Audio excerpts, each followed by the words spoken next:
السلام علیکم ناظرین، پروگرام خبر اور تجزیہ کے ساتھ میں ہوں مزمل سروردی۔ آج ایپیکس کمیٹی کا وزیر اعظم کی صدارت میں اجلاس ہوا۔ 1 نومبر تک تمام ان غیر قانونی لوگوں کو جو پاکستان میں غیر قانونی طور پر مقیم ہیں ان کو پاکستان چھوڑنے کا الٹیمیٹم دے دیا گیا ہے۔ 1 نومبر کی تاریخ سامنے آ گئی ہے۔ انہیں کہا گیا ہے کہ اگر ان کے کوئی اثاثے، کوئی جائیدادیں کچھ ہیں تو بیچ بوجھ کے چلے جائیں، ورنہ 1 نومبر کے بعد انہیں نہ صرف ڈپورٹ کر دیا جائے گا بلکہ جائیدادیں ضبط کر کے کرک کر دی جائیں گی۔ بہرحال یہ آج کا بڑا فیصلہ ہے۔ دہشت گردی کی اس لہر کے بعد پاکستان میں اب فوجی، عسکری اور جو سول حکومت ہے انہوں نے مل کر آج یہ فیصلہ کیا ہے۔ میرے جو میرے ساتھ مہمان ہیں، عامر احمد خان صاحب اور عنبر شمسی، مجھے قوی امید ہے وہ دونوں اس فیصلے سے متفق نہیں ہوں گے، انہیں لگے گا کہ یہ ایک غلط فیصلہ ہے۔ تو پہلے عامر صاحب سے سنتے ہیں کہ اس فیصلے میں کتنے نقائص ہیں۔ جی عامر صاحب۔ میں آپ سے مکمل طور پر اتفاق کرتا ہوں کہ ہم اس کو، میں کم از کم اس کو ایک درست اور غلط سے پہلے مزمل دیکھیں، ہر چیز کا ایک کانٹیکسٹ جاننا ضروری ہوتی ہے۔ پاکستان کے اندر غیر قانونی طور پر مقیم لوگوں کی سب سے بڑی آبادی کون سی ہے؟ وہ افغان ہیں جو پاکستان کے اندر رہتے ہیں، اور افغانوں کا پاکستان کے اندر رہنا کوئی نئی بات نہیں ہے۔ یہ سلسلہ 1980 کی دہائی میں شروع ہوا ہے، لیکن اس وقت ہم نے 60-70 لاکھ افغانیوں کو جو ہے وہ بڑا دل کھول کر ہم نے ان کو پاکستان میں خوش آمدید کہا، کیونکہ ڈالر برس رہے تھے پاکستان میں۔ افغانستان میں ہونے والے سیاسی فساد کو ہم نے جہاد کا نام دے رکھا ہوا تھا، اور ایک ایسا شخص جس نے پاکستان کی تمام سوشل ویلیوز کو تہس نہس کر دیا تھا وہ اپنے آپ کو مجاہد اول کہلاتا تھا۔ اس وقت جب ان لوگوں کو یہاں لایا گیا اور یہاں بسایا گیا تو کوئی ایسا میکنزم ہم نے ان پلیس نہیں رکھا جس کے تحت وقت آنے پر ان کو باقاعدہ کسی طریقے سے اور ایک ایفیکٹو طریقے سے ان کو مؤثر انداز سے واپس افغانستان جانے کا کہا جا سکے یا ان کو واپس بھیجا جا سکے، اور تب سے اس معاملے کے اوپر کسی نے کوئی خاص توجہ نہیں دی۔ اب جب کہ دوبارہ یہ معاملہ اٹھایا گیا ہے تو افغانستان میں طالبان کی حکومت کی واپسی کے بعد ایک بہت بڑی تعداد کے اندر، جس کے بارے میں ابھی کوئی اتفاق رائے نہیں ہے کہ وہ کتنے لوگ ہیں، لیکن لاکھوں میں ہیں، وہ ایک بڑی تعداد میں ایک دفعہ پھر افغان پاکستان کے اندر آ گئے ہیں۔ ان میں سے کچھ کو یہ اجازت نامے ہیں ان کے پاس پاکستان میں رہنے کے، بہت سے لوگوں کے پاس نہیں ہیں۔ لیکن مزمل اس طرح کے فیصلوں کے اندر دیکھیں، ماضی کے گناہ دھونا بڑی اچھی بات ہے، لیکن اس کے اندر ایک بڑا خطرہ ہوتا ہے کہ ماضی کے گناہ دھوتے دھوتے کہیں آپ نئے گناہ نہ کر دیں۔ لیٹ اس ناٹ فرگیٹ کہ یہ بھی ایک ریفیوجی پاپولیشن ہے جو کہ بڑے جینوئن پولیٹیکل اور اکنامک معاشی مسائل جو ہیں ان کی وجہ سے اپنا ملک چھوڑ کر اور ہجرت کرنے پر مجبور ہوئی ہے۔ ان کے لیے ڈیڈ لائن سیٹ کرنا اور کہنا کہ جی فلاں تاریخ تک جو ہے آپ بیچ بچا کے جو ہے وہ واپس چلے جائیں، نہیں تو آپ کے خلاف بڑی سخت کارروائی ہوگی۔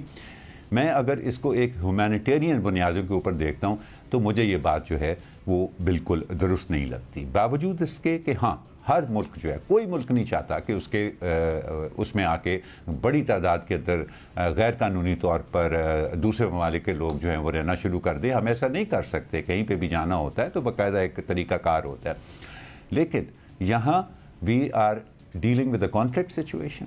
یہ پاپولیشن جو ہے یہ ایک مہاجر پاپولیشن ہے، اس کے ساتھ ڈیل کرنے کے انٹرنیشنل لاء کے اندر بھی، انٹرنیشنل پریکٹسز کے اندر بھی بڑے واضح طریقہ کار ہیں، اور اگر ہمیں اس وقت اپنی مجبوریوں کی وجہ سے ان کے خلاف کوئی قدم اٹھانا پڑ رہا ہے تو کم از کم ہمیں یہ ضرور سوچنا چاہیے کہ اس کا اس پاپولیشن کے اوپر، اس آبادی کے اوپر کیا اثر ہوگا، اور کیا ہمارے لیے ایسا کرنا جو ہے، اور اس طریقے سے خاص طور پہ کرنا، ایسا کرنا تو ہر صورت میں جائز ہے، لیکن اس طریقے سے کرنا کہ ایک ڈیڈ لائن ان کے لیے سیٹ کر دی جائے کہ حالات سے قطع نظر آپ کو یہاں اس وقت تک واپس جانا ہے، وہ درست ہے یا نہیں ہے؟ میرے خیال میں نہیں ہے۔ جی عنبر، مطلب میں نے تو کہا رنگ ایک سا پہنا ہے، آپ کو عامر صاحب سے اختلاف کرنے کی اجازت ہے؟ ہاں دیکھیں، میں اختلاف ہی اس کو کہہ سکتے ہیں، فیصلہ درست ہے یا غلط ہے اس کا میرا تو ہمیشہ یہ خیال ہوتا ہے کہ فیصلہ لیا گیا ہے، اس کے بنیادی وجہ ظاہر دہشت گردی کی جو تازہ لہر ہے، ایک تو وہ ہے، پاکستان اور پاکستانی شہریوں کی تحفظ کے لیے ہے، ان کے فلاح و بہبود کے لیے. یہی نگراں وزیر داخلہ سرفراز بگٹی صاحب نے کہا تھا. لیکن اب اس کا اثر دہشت گردی کے حوالے سے، جرائم جو پیش آتے ہیں اس کے لحاظ سے، وہ تو پھر اثرات نے بعد میں دیکھنے ہیں. ایک بڑی سخت ڈیڈ لائن دی گئی ہے، ایسا ہی ظاہر ہوتا ہے. میں اس پہ سوالات میرے زیادہ ہیں، اختلاف شاید کم ہے. میرا سوال اس حوالے سے ہے کہ یہ جو غیر قانونی افغان، زیادہ تر افغان مہاجرین ہی ہیں، اور اس پر ایک فگر بھی دیا گیا ہے، تقریباً 2 ملین ہے جو غیر قانونی طور پر پاکستان میں مقیم ہے. اور نہ صرف مقیم ہے، وہ کاروبار بھی کر رہے ہیں. اور وزیر داخلہ کی پریس کانفرنس سے یہ نظر آ رہا ہے کہ وہ پاکستانیوں کے ساتھ مل کر بھی کاروبار کر رہے ہیں، اور ان کے پاس کاغذات بھی نہیں تھے، لیکن اس کے باوجود وہ سرحد پار کر کے یہاں پاکستان میں پہنچ بھی گئے، رہ بھی رہے ہیں، کاروبار بھی کر رہے ہیں. تو پھر سوال یہ بنتا ہے، سب سے پہلا میرا تو سوال یہ بنتا ہے کہ یہ جن لوگوں نے ان کو اجازت دی، ان کا نام ہے اس میں، ان کے خلاف کوئی کارروائی ہوگی یا نہیں ہوگی؟ کیونکہ یہ اتنے خطرناک مہاجرین ہیں جن کو ہم نے 1 مہینے کی 28 دن کی ہم نے ڈیڈ لائن دی ہے، تو ان کو آنے کیسے دیا؟ تو سب سے پہلا سوال یہ ہے. دوسرا میرا سوال یہ ہے کہ سرفراز بگٹی صاحب نے یہ بھی کہا کہ ایسے بھی افغان جو غیر قانونی طور پر مہاجرین یہاں ہیں، جن کا ڈی این اے ٹیسٹ کرایا جائے گا، جس سے یہ تعین ہوگا کہ اگر ان کے پاس پاکستانی شناختی کارڈ ہے یا نہیں، تو ڈی این اے ٹیسٹ کے ذریعے جانچا جائے گا کہ وہ پاکستانی ہے یا کسی اور شہریت ان کے پاس ہے. تو میرا دوسرا سوال یہ ہے کہ ڈی این اے سے شہریت کا تعین کیسے کیا جاتا ہے. میرا تیسرا سوال یہ ہے کہ انہوں نے یہ بھی کہا کہ وہ انکریج کر رہے ہیں کہ جو لوگ کوئی معلومات ان کے پاس ہو، وہ ضرور حکومت کو بتائیں تاکہ حکومت ان کو پکڑ سکیں. وہ بھی ظاہر ہے یہ جو 28 دن کی ڈیڈ لائن ہے، جس میں ان کو وقت دیا گیا ہے کہ وہ خود والنٹیئرلی، رضاکارانہ طور پر ملک چھوڑ کر اپنے ممالک یا کہیں اور ملک چلے جائیں. تو اس کے بعد لوگ انفارم کریں، ان کو بتائیں، پولیس کو بتائیں، لا انفورسمنٹ کو بتائیں کہ یہ کون سے لوگ ہیں جو یہاں غیر قانونی طور پر مقیم ہیں. میرا ایک اور سوال یہاں بنتا ہے کہ اگر آپ ہمسائے ہیں، آپ کو کیسے معلوم ہے کہ یہ لوگ غیر قانونی طور پر مقیم ہیں؟ کیونکہ ایسی بات نہیں ہے کہ بہت سارے افغان جو پاکستان میں رہ رہے ہیں ان کے پاس ویلڈ ڈاکیومنٹس بھی ہیں. میرا چوتھا سوال یہ ہے کہ جب ہم انفارمنٹس بنا رہے ہیں تو پھر اس کا یہ مطلب ہے کہ ہم ایک خاص شہریت کو، یعنی کہ افغانز کو ہم ٹارگٹ کر رہے ہیں. تو کوئی بھی ایسا لگے کہ وہ شاید افغانستان سے ہو، اس کو ہم مشکوک نگاہوں سے دیکھ رہے ہیں کہ وہ شاید دہشت گرد ہو سکتے ہیں یا جرائم پیشہ افراد ہو سکتے ہیں. تو یہ میرے 4-5 سوال ہیں. اختلاف میں نہیں کرتی اگر اس کے نتائج اچھے نظر آتے ہیں. بہت حکومتوں نے کوشش کی ہے اقوام متحدہ کے ذریعے اور آئی ڈی کارڈز کے ذریعے کہ ان کو ڈاکیومنٹ بھی کیا جائے، ان کو وقت بھی دیا جائے، خاص طور پر 2021 سے پہلے، افغان طالبان حکومت کے آنے سے پہلے، کہ وہ اپنے افغانستان چلے جائیں یا کہیں اور چلے جائیں، کیونکہ ظاہر ہے پاکستان کا بوجھ مزید نہیں اٹھا سکتا. تو یہ کوشش ناکام بھی رہی ہے. اور میں آخری بات یہ کرنا چاہوں گی کہ یہ مسئلہ، یعنی یہ غیر قانونی طور پر جو مہاجر رہتے ہیں، یہ صرف پاکستان کا مسئلہ نہیں ہے. ہم نے جب دیکھا کہ پاکستانی جب گریک جو ٹریجڈی ہوئی تھی، جو بوٹ پہ سوار تھے اور وہ کیپسائز کر دی گئی تھی، یہ دنیا بھر میں بہت سارے ممالک اس کا سامنا کر رہے ہیں، اور ان کے یہی طریقہ کار ابھی تک، جس پہ تنقید بھی کی جاتی ہے کہ کوشش کی جاتی ہے کہ وہ سرحد کے اندر داخل نہ ہو یا ان کو کہیں اور کسی اور ملک بھیجا جائے. اور بھی طریقہ کار ہیں جو انسانی حقوق کی تنظیمیں، ان کا خیال ہے کہ ان کو ظاہر ڈاکیومنٹ کرنا بھی ضروری ہے، وقت بھی دینا ضروری ہے، جو اچھی بات ہے حکومت دے رہی ہے، لیکن ساتھ ساتھ اس کی جو بنیادی وجوہات ہے وہ سمجھنا بھی ضروری ہے. کیونکہ یہ جو مثال کے طور پر سب سے زیادہ جو لیگل امیگرنٹس ہیں وہ امریکہ بھی جاتے ہیں، جرمنی بھی جاتے ہیں، اور 3 سے دور امریکہ کے خاص طور پہ انہوں نے کوشش کی ہے کہ اس مسئلے پر قابو پایا جائے. اور اسی طریقے سے کچھ اچھے طریقوں سے، کچھ سخت طریقوں سے، ڈونلڈ ٹرمپ نے بہت سخت لا انفورسمنٹ کے طریقہ کار استعمال کیے، لیکن وہ معاملہ یا مسئلہ ختم نہیں ہوا. اس لیے کیونکہ بنیادی جو روٹ کازز ہوتی ہیں لیگل امیگریشن کی، اس کو ایڈریس نہیں کیا جاتا. لوگ آتے ہیں پولیٹیکل اسائلم کے لیے، مشکل حالات کے لیے. پاکستان تو خاص طور پر شاید اس لیے آتے ہیں کیونکہ جو سرحد ہے وہ پورس ہے فینسنگ کے باوجود.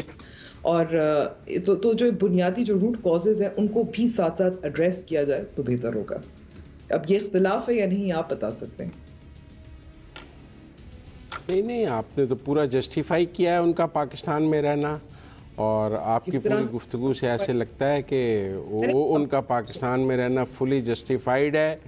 بس آپ نے صرف اتنا نہیں کہا کہ ہمیں ایک اسکیم کے تحت صبح انہیں شناختی کارڈ ایشو کر دینے چاہیے اور ووٹنگ رائٹس بھی دے دینے چاہیے، بس اتنا نہیں کہا، باقی تو سارا کہہ دیا آپ نے. تو کوئی ایسا حق تو آپ نے رہ نہیں گیا جو آپ نے ان کے لیے نہ مانگا ہو.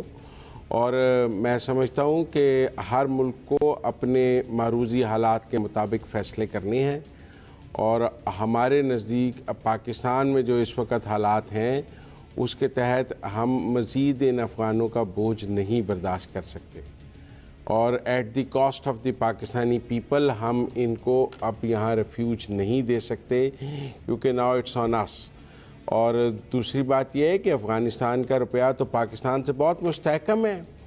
پاکستان کے روپے سے تو افغانستان کا روپیہ بہت، اکانومی بھی بہت بہتر ہے، روپیہ بھی ان کا بہت مستحکم ہے، اور ان کو پاکستان سے جتنی محبت ہے وہ ہمیں کھیل کے میدانوں میں اور ادھر ادھر نظر آتی ہے کہ وہ پاکستان کے بارے میں کیا گفتگو اور کیا بات کرتے ہیں. اور جو ٹی ٹی پی کے حوالے سے پالیسی ہے وہ بھی ہمیں نظر آتی ہے کہ کتنی فرینڈلی پالیسی ہے ان کی پاکستان کے حوالے سے. تو مجھے تو اس میں کوئی برائی نہیں نظر آتی کہ کوئی بھی غیر قانونی جو پاکستان میں مقیم ہے، وہ افغان ہے یا کوئی اور ہے، اس کو اس کے واپس ملک بھیجنا چاہیے، اسے اپنے ملک میں جا کے رہنا چاہیے، پاکستان میں قانونی ویزا لے کے آنا چاہیے اور قانونی طریقے سے رہنا چاہیے. یہاں پر بھی ہر لوگوں کو قانون کے دائرے میں رہنا چاہیے، آئین کا احترام کرنا چاہیے، اور جو آئے ہیں انہیں بھی قانونی طریقے سے آنا چاہیے. میں تو کوئی ایسا راستہ، پہلے ہم نے 40 لاکھ، عامر صاحب نے کہا کہ افغان میں ہم نے ایڈ کیے 40 لاکھ، اب آپ کہہ رہے ہیں 20 لاکھ اور ایڈ کر لیں. 4 سال بعد آپ ہمیں کہیں گے 20 لاکھ اور ایڈ کر لیں، پھر 2 سال بعد اور کہیں گے 20 لاکھ اور ایڈ کر لیں. تو یہ تو نہ ختم ہونے والا سلسلہ ہے، ہر 2-4 سالوں بعد 10-20 لاکھ اور ایڈ کر لیں. تو میرے خیال میں کہیں تو فل سٹاپ، کہیں بریک لگانی پڑے گی، اور now it is the best time کہ اس بریک کو لگایا جائے. And we should send a very strong message کہ no more and they should go. کیوں عامر صاحب؟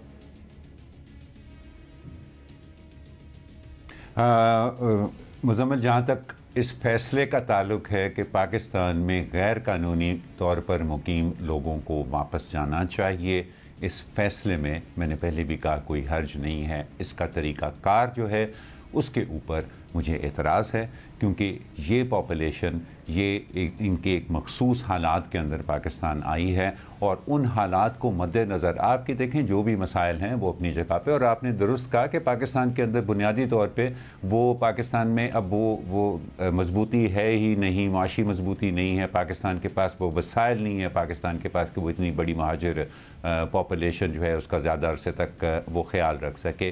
لیکن پھر بھی میں سمجھتا ہوں کہ یہی وہ موقع ہوتے ہیں جب کہ آپ جو انٹرنیشنل ہیومینیٹیرین لا ہوتا ہے، جو کہ انسانی ہمدردی کے بنیادی قوانین اور بنیادی اصول ہوتے ہیں، وہ ٹیسٹ ہوتے ہیں آپ کے ریاست کے اندر اور آپ کے معاشرے کے اندر، اور وہاں پر فیصلہ ہوتا ہے کہ آپ نے کیا موڑ لینا ہے. تو اس کے اوپر کوئی اعتراض نہیں کر رہا کہ غیر قانونی طور پر مقیم لوگوں کو واپس جانا چاہیے، ان کو پاکستان چھوڑ دینا چاہیے. لیکن یہ جو اتنی ٹائٹ ڈیڈ لائنز دی جا رہی ہیں اتنی بڑی پاپولیشن کے لیے، اور جو طریقہ کار اس کے لیے اپنایا جا رہا ہے، میرا خیال ہے اس کے اوپر نظر ثانی کی ضرورت ہے. اور پاکستان کو یہ خیال رکھنا چاہیے کہ بہت سارے پاکستانی جو باہر کے ممالک میں جاتے ہیں ان کو کس طرح کی مسائل کا سامنا ہوتا ہے، وہ کیوں پاکستان چھوڑ کے جاتے ہیں.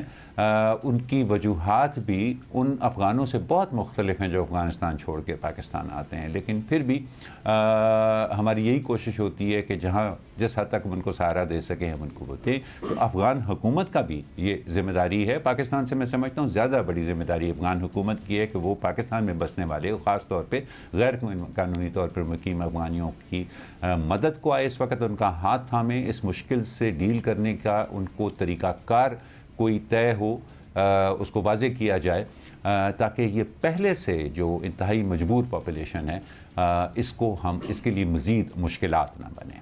اور اس کے بارے میں بہت زیادہ واضح ہوں, اس کا تعلق اس فیصلے سے نہیں ہے کہ ان کو واپس جانا چاہیے, ضرور واپس جانا چاہیے, لیکن کیسے اور کن حالات میں واپس جانا چاہیے یہ پاکستان کی بھی ذمہ داری ہے سوچنا, دنیا کی بھی ذمہ داری ہے سوچنا, اور خاص طور پر افغانستان کی حکومت کی بھی ذمہ داری ہے اس کے بارے میں سوچنا. جی امبر, وہ عامر صاحب کہتے ہیں کہ انہیں واپسی پر کوئی اعتراض نہیں ہے, واپسی کے طریقہ کار پر اعتراض ہے. نہیں کوئی, ہم 1 نومبر کو کوئی ان کو ٹرکوں میں ڈال کے واپس نہیں بھیج رہے جو عامر صاحب کا خیال ہے. ایک ڈیڈ لائن ہے تاکہ لوگ خود چلے جائیں, اور اس ڈیڈ لائن کے بعد لوگوں کو خود ڈپورٹ بھی کیا جائے گا, بھیجا بھی جائے گا. جب تک ڈیڈ لائن نہ رکھیں لوگ کیوں جائیں گے؟ آپ کہیں جی 1 سال میں چلے جائیں تو نو بڈی ول گو. بہرحال امبر کیا سمجھتی ہیں کہ ڈیڈ لائن نہیں ہونی چاہیے تھی, لمبی کو 1-2 سال کی تاریخ دے دی جائے؟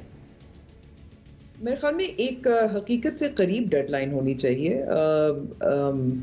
مجھے لگتا ہے مزمل کہ آپ چاہتے ہیں کہ ہم تجزیہ کار یا صحافی جو ہے حکومت کے ہر قدم کو کی تالیاں کے اوپر تالیاں بجائیں اور تنقید نہ کریں یا سوال نہیں, مجھے تو یہی آپ کی باتوں سے لگ رہا ہے. پورا موقع دے رہا ہوں آپ کو, پورا موقع دے رہا ہوں آپ کو. مگر آپ نے جب میں نے کچھ سوال اٹھائے تھے تو آپ کا تو یہ کہنا تھا کہ میں نے تو یہ کہا ہے کہ ان کو رہنا چاہیے اور سب ٹھیک ہے اور یہ خراب ہے. میرے خیال میں کہ دونوں طرف تو دیکھنا چاہیے نا کہ کس طریقہ کار کیا ہونا چاہیے, کتنا وقت ہے, کیونکہ اس سے پہلے بھی پاکستان نے کئی بار کوشش کی تھی, اور یہ جو موجودہ جو انفلکس ہے افغان طالبان کی حکومت سنبھالنے کے بعد, اس سے پہلے بہت بار جو یہ افغان جنگ تھی جو 80 کی دہائی کی تھی, اس کے بعد جو یہاں افغان یہاں آئے تھے, سیٹل ہوئے تھے, ان کو واپس بھیجنے کی بہت کوشش کی گئی تھی اور ڈیڈ لائنز دی گئی تھی. اسی قسم کی ڈیڈ لائنز تھیں, 1 مہینے کی, پھر ایکسٹینڈ کی گئی. جیسے ٹیکس ریٹرنز ہوتے ہیں نا, وہ آپ کو ایک ڈیڈ لائن دی جاتی ہے, پھر پتہ چلتا ہے کہ اب 1 مہینے بعد بھی آپ اپنے ٹیکس ریٹرنز فائل کیے جا سکتے ہیں, اس لیے کیونکہ کام ظاہر مشکل ہوتا ہے. جو میں سمجھتی ہوں اس وقت بنیادی سوال ہے کہ ان کو اس کے باوجود وہ یہاں ہوں گے. آپ ایک قوم ہے, اس سے آپ سمجھ رہے ہیں کہ اس کے یہاں چلے جانے سے دہشت گردی کے واقعات بھی نہیں پیش آئیں گے, جرائم بھی کم ہو جائے گا, پاکستان ایک جنت بن جائے گا. میرے خیال میں کہ یہ تھوڑا سا ایک ریئلزم میں انجیکٹ کر رہی ہوں کہ اچھی بات ہے. غیر قانونی طور پر ظاہر ہے بہت سارے ممالک ہیں جو کوشش کرتے ہیں, کیونکہ اس وقت دنیا جو ہے وہ اس میں جو سیاسی کشمکش ہے اور معاشی مشکلات ہے, اس کی وجہ سے بہت سارے غریب ممالک کے لوگ یا جن ممالک میں سیاسی عدم استحکام ہے وہ مائیگریشن, الیگل مائیگریشن کر رہی ہیں, تو ان پہ قابو پانا مشکل ہوتا ہے. اور اس کی جو روٹ کازز ہے, میں نے تو یہی کہا تھا نا کہ وہ سمجھنے کی ضرورت ہوتی ہے.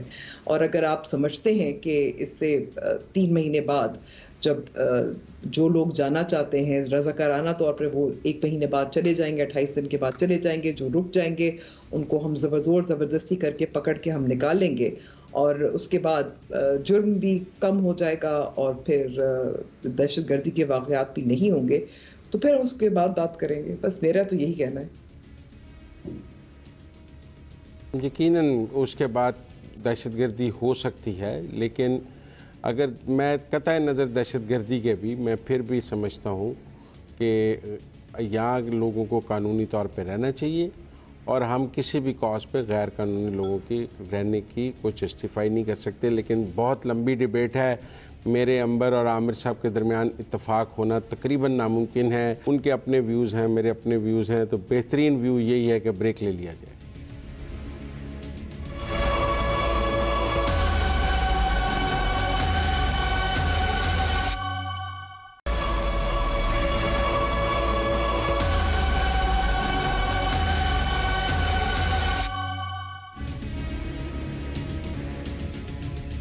پروگرام خبر اور تجزیہ میں ایک بار پھر خوش آمدید ناظرین. آج ہمیں زبردست ٹیلی ویژن دیکھنے کو ملا. ایک طرف پاکستان کی سطح کی سب سے بڑی عدالت کے 15 ججز اور دوسری طرف اس ملک کے چوٹی کے وکیل. Supreme court practices and procedures act کی آج دوسری ہیئرنگ تھی, جسے پہلی ہیئرنگ کی طرح براہ راست نشر کیا گیا.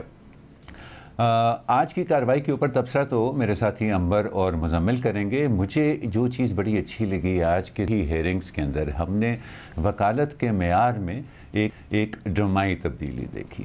جہاں پہلے دن کی ہیئرنگ کے بعد پیٹیشنرز کے وکیل کے اوپر تنقید کی گئی، نکتہ چینی کی گئی کہ نہ ان کو زبان پر عبور حاصل تھا اور نہ وہ قانون کے بارے میں کوئی بہت زیادہ واضح دلائل پیش کر سکے، وہیں آج انہی پیٹیشنرز کے ایک وکیل علی عزیر بھنڈاری صاحب جو ہے، ان کی کارکردگی نے بہت سے لوگوں کو متاثر کیا. انہوں نے نہ صرف بڑے بھرپور قانونی دلائل دیے، بہت سارے لیگل پریسیڈنٹس بھی انہوں نے کوٹ کیے اور اردو انگلش دونوں زبانوں میں اپنی مہارت کا بھی اظہار کیا، یہاں تک کہ چیف جسٹس بھی ان کی تعریف کیے بغیر نہ رہ سکے. حالانکہ جب ان سے پوچھا گیا کہ اگر ان کی جماعت آئندہ انتخابات کے بعد حکومت میں آتی ہے تو کیا وہ اس قانون کو ختم کر دیں گے، کیا وہ اپنی جماعت سے یہ کہیں گے کہ اس قانون کو ختم کر دیا جائے، تو وہ کوئی اس کا واضح جواب نہیں دے سکے. لیکن بہرحال ان کی آج کی کارکردگی متاثر ہوئی. تو مزمل، میں نے تو آج مجھے تو یہ ٹی وی پر یہ دوسری ہیئرنگ جو ہے اس کی کارروائی دیکھ کر آج بڑا مزہ آیا. آپ نے انجوائے کیا یا نہیں؟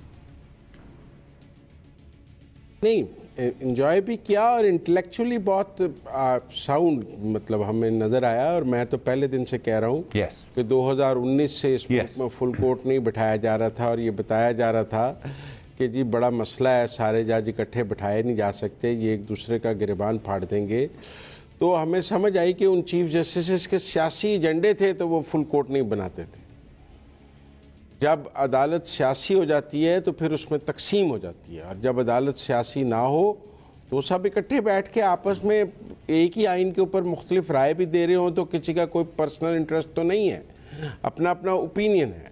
لیکن میں سمجھتا ہوں کہ آج کی جو سماعت ہے اس میں ایک چیز تو بڑی سمپل کنسنسس نظر آیا، وہ 184(3) کے خلاف کنسنسس نظر آیا کہ یہ تو سب مان رہے تھے کہ 184(3) کو بہت مس یوز کیا گیا ہے، سو موٹو کو، اور جہاں ڈائریکٹ سپریم کورٹ انٹروین کرتا ہے اس کو مس یوز کیا گیا. سو موٹو پاورز مثالیں بھی دی گئیں، سو موٹو پاورز کو، اور دوسرا جب آپ پبلک انٹرسٹ میں ڈائریکٹ سپریم کورٹ انٹروین کر لیتا ہے، کوئی پٹیشن لے لیتا ہے اور نیچے نہیں جاتی، رائٹ آف اپیل نہیں ہے اس کے اوپر، آپ ڈائریکٹلی سن لیتے ہیں. تو اس سارے کے اوپر کہ جی وہ جو ہے سپریم کورٹ نے یہ اختیار بہت مس یوز کیا. مجھے آج ایسے لگا جیسے ایک وقت میں 58(2)B کے خلاف کنسنسس ہو گیا تھا کہ یہاں 58(2)B چل سکتی ہے، یہاں اس ملک میں جمہوریت چل سکتی ہے، دو چیزیں اکٹھی نہیں چل سکتی. یہاں صدر کے پاس اسمبلی توڑنے کا اختیار ہوگا تو پھر جب وہ اسمبلی مدت نہیں پوری کرے گی، اور اگر یہ اختیار ختم کر دیں گے تو اسمبلی اپنی مدت پوری کر لے گی. اسی طرح اب یہ سمجھ آ گئی ہے کہ یہ جو 184(3) ہے یہ پولیٹیکل جوڈیشری کو پالیٹکس سے دور رکھنے کے لیے اس کو ختم کرنا بھی بہت ضروری ہے. جتنی جوڈیشری کی پولیٹیکل انٹرونشن ہے وہ 184(3) کی وجہ سے ہے. اگر یہ اختیار سپریم کورٹ کے چیف جسٹس سے ختم ہو جائے تو اس کے سیاسی عزائم ختم ہو جائیں گے، اس کی پولیٹیکل انٹرونشن کی خواہش ختم ہو جائے گی، اور جوڈیشل ایکٹیویزم کا اختتام ہو جائے گا کافی حد تک سپریم کورٹ سے. تو مجھے تو آج 184(3) کے خلاف ایک بہت کنسنسس نظر آیا کہ جی خود ججز بھی اس کو اس طرح ڈیفینڈ نہیں کر پا رہے کہ اس میں رائٹ آف اپیل نہیں ہے، جی آئین سے لے کر آ جائیں، لیکن کوئی یہ تو نہیں کہہ رہا کہ ہونا ہی نہیں چاہیے رائٹ آف اپیل. تو مجھے تو آج 184(3) بالکل 58(2)B کی جگہ کھڑا ہوا نظر آیا. اور سپریم کورٹ کے جو چیف جسٹسز کی گزشتہ تین چیف جسٹسز کی جو سو موٹو اختیارات کی بھرمار تھی، وہ مجھے آج سارے غلام اسحاق خان اور ضیاء الحق بنے نظر آئے.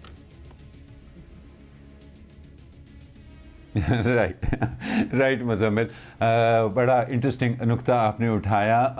انبر، مزمل کو انٹلیکچولی اسٹیمولیٹنگ بھی لگی آج کی کارروائی، اور ان کو بڑی ایک انٹرسٹنگ انسائٹ بھی انہوں نے ہمیں دی کہ لگتا ہے کہ یہ 184(3) یعنی کہ سپریم کورٹ کی سو موٹو پاور کے خلاف ان کو ایک کنسنسس یہاں پر بنتا نظر آ رہا ہے. کیا رائے ہے آپ کی؟ جی میں کہوں گی کہ ایک تو جو ہم نے معیار دیکھا ہے کہ کیوں بہتر ہوا، معیار تو اسی لیے بہتر ہوا نا کیونکہ پہلی دفعہ جب یہ لائیو سٹریمنگ ہوئی تھی عدالت کی ہیئرنگ کی، ٹی وی پہ آ گئے کورٹ کی ہیئرنگ